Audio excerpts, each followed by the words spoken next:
श्रीमान नारायण, आज आपण या ठिकाणी बघू शकतात की बालाजी संस्थांच्या वतीने आणि बालाजी संस्थांचे मठाधिपती महंत 1008 श्री कमलाकांताचार्यजी महाराज यांच्या आयोजनाने आणि नियोजनाने फार सुंदर असा आजोबा आजी पूजनाचा कार्यक्रम आपण या ठिकाणी घेतलेला आहे।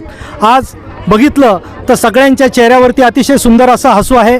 आपल्या घरातला त्रास दुःख सगळं विसरून मोठ्या संख्येनं नातवंड या ठिकाणी हजर झालेले आहेत। खरं तर या आजोबा आजींची जर आपण संख्या या ठिकाणी बघितली तर सगळ्या नातवांच्या विनंतीला मान देऊन नातवांनी पुढे केलं की तुम्हाला पूजनाला यावंच लागेल या आग्रहाखातर खरं तर या चिमुकल्यांचे आभार या बालाजी संस्थांनी या ठिकाणी मानलेले आहेत। फार सुंदर अशी वेशभूषाही त्यांनी केलेली आहे। आपण जी आजोबा आणि आजींचं पूजन केलं ती थाळी जर आपण बघितली तर त्यांच्या मनाने फार सुंदर अशी सजावट आपल्याला या ठिकाणी बघायला मिळाली आहे। या ठिकाणी आपण बघितलं काही वृद्ध आजोबांचं आजींचं मनोगत आपण या ठिकाणी व्यक्त केलं। त्या ठिकाणी त्यांनी सांगितलं की आज नातवांवरती आपली जी हिंदू संस्कृती आहे, हिंदू संस्कार जे आहे त्या संस्काराची जडणघडण या नातवांवरती झाली पाहिजे अशी अपेक्षा सगळ्या आजोबा आजींनी या ठिकाणी व्यक्त केली।